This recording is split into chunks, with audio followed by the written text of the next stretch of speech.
खुशामदीद दोस्तों, आप सबका स्वागत है। मैं हूं डॉक्टर इश्तियाक अहमद।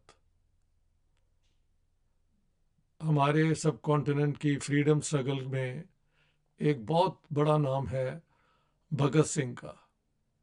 भगत सिंह, राजगुरु और सुखदेव, इन तीन साथियों को 23 मार्च 1930 में लाहौर सेंट्रल जेल में फांसी देके उनकी जान खत्म कर दी गई। भगत सिंह की उस वक्त उम्र 23 साल थी। जेल के अंदर भगत सिंह और उनके साथियों ने दो काम किए हैं जो पब्लिक में अवेलेबल हैं। एक तो उनकी मशहूर वो किताब है, why I am an atheist, मैं क्यों एक नास्तिक हूं, मैं एक क्यों एक दहरिया हूं। वहां भगत सिंह का स्टैंड जो है वो ह्यूमनिस्ट स्टैंड है कि मैं पूरी इंसानियत को इकट्ठा रखने की बात करता हूँ और मज़हब जो है वो दीवारें खड़े करता है। तो ही वॉज वेरी क्लियर। दूसरी है जो भगत सिंह और उनके जो साथी हैं उन्होंने सेल्फ क्रिटिसिज्म की कि जो हम ये टेररिज्म करते रहे हैं, आप रेवोल्यूशनरी वायलेंस कह लें, लेकिन उनकी अपनी जो है उस जमाने का लिटरेचर, उसमें टेररिज्म ही इस्तेमाल हुआ है। हाँ जी, ये आप जाके चेक भी कर लें। मेरे ख्याल से दे हैव एडमिटेड देमसेल्व्स कि ये इस किस्म की जो है ना, जहाँ पे अवाम आपके साथ ना हो और एक छोटा सा ग्रुप इस किस्म की हरकत करे तो उससे इनकलाब नहीं आता, बल्कि उससे जो स्टेट का ऑपरेशन है वो बढ़ जाता है।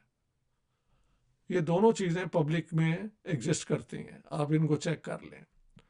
अब कुछ दोस्तों ने मुझे एक वीडियो भेजा, छोटा सा क्लिप था। कोई साहब कह रहे हैं कि जी गांधी ने जब लॉर्ड इरविन से मुलाकात की तो भगत सिंह की जान बचाने के लिए बात ही नहीं की। और कहीं और भी ये भी कहा गया है कि नेहरू ने भी कुछ नहीं किया। हकीकत क्या है? देखें, ये वो दौर है जब without any qualification, without any research, क्या कहते हैं, रिसर्च कैसे की जाती है कि एजुकेशन के बगैर, और ख़ुद अपनी रिसर्च के बगैर लोग इधर से सुनी उधर से सुनी, और जो लोग जो आजकल एक सियासत चल रही है कि नेहरू को और गांधी को रन डाउन किया जाए, उसकी बुनियाद पे ये वीडियो मेरे सामने मुझे भेजा गया, जिसमें यही क्लेम किया जा रहा था कि गांधी जो है, he did nothing, he could have saved law Bhagat Singh life. First of all let me tell you कि केस क्या है। भगत सिंह और दत्त ने सेंट्रल असेंबली में तो बॉम्ब भेजे फेंके थे, और वो इतनी दूर फेंके थे कि किसी को ज़्यादा चोट ना आए। कुछ लोगों को चोट आई भी। उस पर मोहम्मद अली जिन्ना का बयान है कि I do not agree with this terrorism of Bhagat Singh, इस किस्म की कोई बात है in that vein, but I can understand why young men in India are driven to such drastic acts.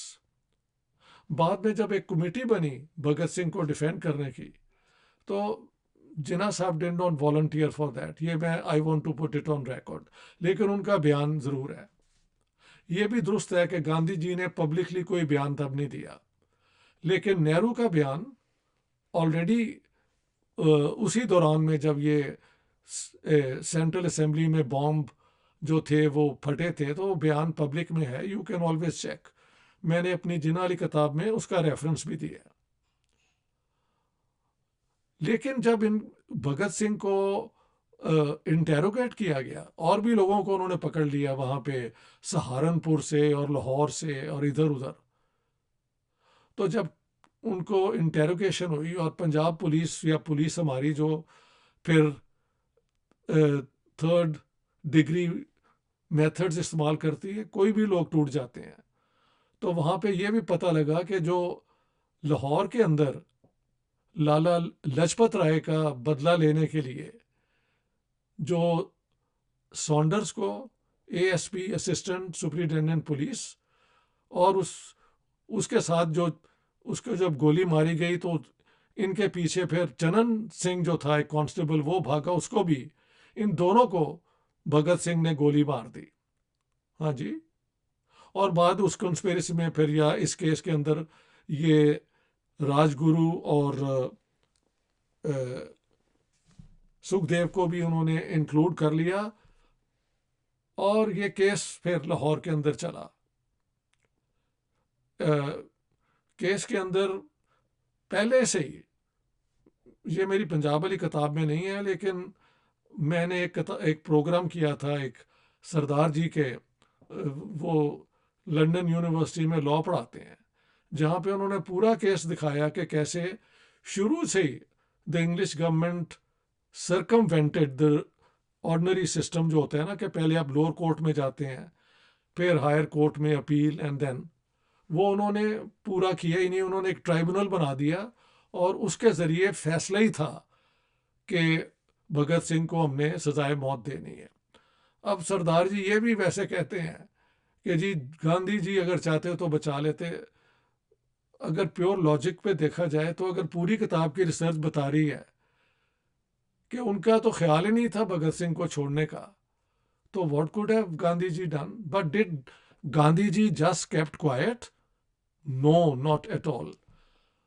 वो मिले अपना लॉर्ड अर्विन को, जो उस ज़माने के वायसराय थे, प्राइवेटली उनको कहा भी कि देखें आप इसको लाइव कंप्यूट कर दें, एक दफ़ा लाइव चली जाए तो हो सकता है लॉ एंड ऑर्डर सिचुएशन ख़राब हो जाए।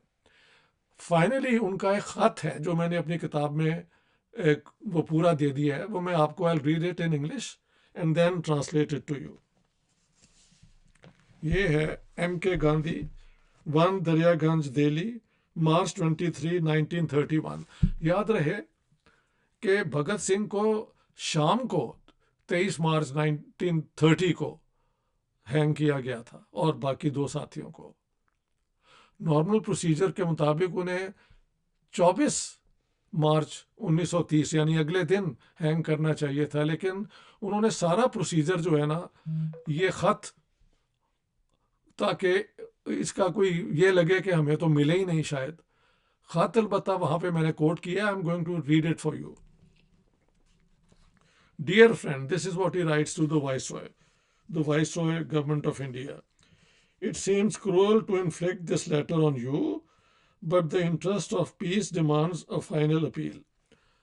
ये जुल्म है आप पे ये लेटर डालना, लेकिन एक फाइनल अपील यानी आखिरी मौका हमें अपील करने का, उसके मुताबिक though you were frank enough to tell me that there was little hope of you commuting the sentence of death on Bhagat Singh and two others, you said you would consider my submission of Saturday.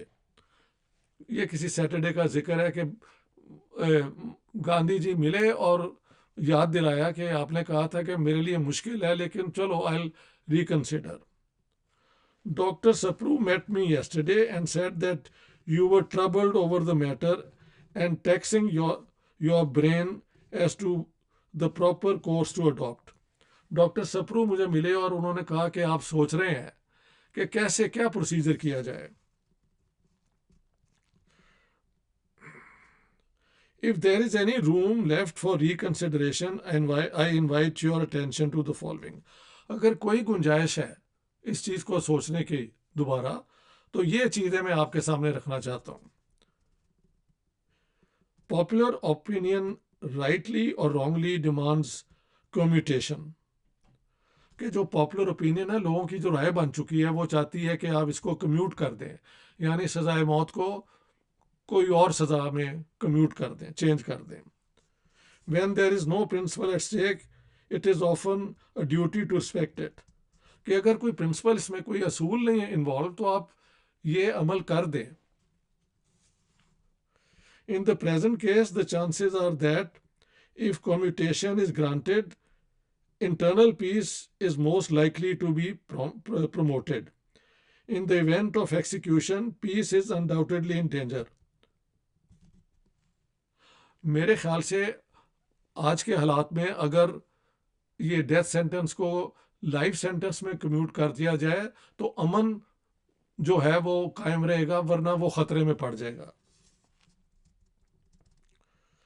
Seeing that I am able to inform you that the Revolutionary Party has assured me that in the event of these lives being spared, this party will stay its hands.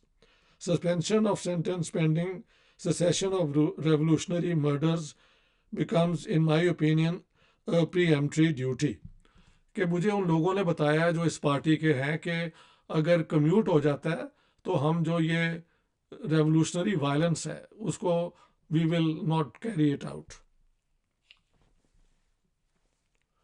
Political murders have been condoned before now. It is worthwhile saving these lives, if thereby many other innocent lives are likely to be saved, and maybe even revolutionary crime almost stamped out. कि अगर एक जान बचाने से और कई जानें बचती हैं और ये जो रेवोल्यूशनरी वायलेंस है, यानी ये वायलेंस का इस्तेमाल जो है तशद्दुद का, अगर ये ख़त्म हो जाता है ये तो बहुत अच्छा है. Execution is irretrievable act. अगर आप एक किसी को हैंग कर दें तो वो वापस नहीं लिया जा सकता उस सज़ा को. If you think there is the slightest chance of error of judgement, I would urge you to suspend for further review an act that is beyond recall. अगर कुछ भी गुंजाइश है इस चीज़ को हैंडल करने की तो please consider it. If my presence is necessary, I can come. Though I may not speak, I may hear and write what I want to say. Charity never faileth. I am your sincere friend. उन्होंने कहा कि अगर आप चाहें तो मैं हाजिर हो सकता हूं, लेकिन मैं चुप रहूंगा, मैं लिख के बात करूंगा. Charity never faileth. कि जब आप किसी पे रहम करते हैं, चैरिटी किसी की मदद करते हैं, तो वो कभी फेल नहीं होती. यहाँ पे महात्मा गांधी का लेटर है जो 23 मार्च 1930 का है.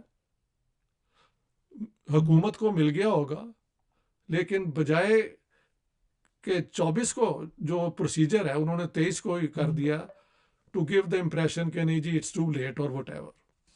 अब केस जब ये हुआ था तो उसके अंदर मैंने जो इंडियन फिल्में देखी उसमें जस्टिस आगा हैदर का जिक्र नहीं देखा. हुआ ये था कि जब लाहौर में केस शुरू हुआ तो सबसे पहले जस्टिस आगा हैदर के सामने ये लोग आए हथकड़ियों में, तो उन्होंने कहा इनकी हथकड़ियाँ खोल दें, अभी तक they have not been proven to be criminals. तो अंग्रेज़ों ने क्या किया, उन्हें वहाँ से हटा दिया और a compliant judge was brought and then we know the death sentence was passed. इस दौरान जो एक कमेटी बनी थी, हाँ जी, जिसके अंदर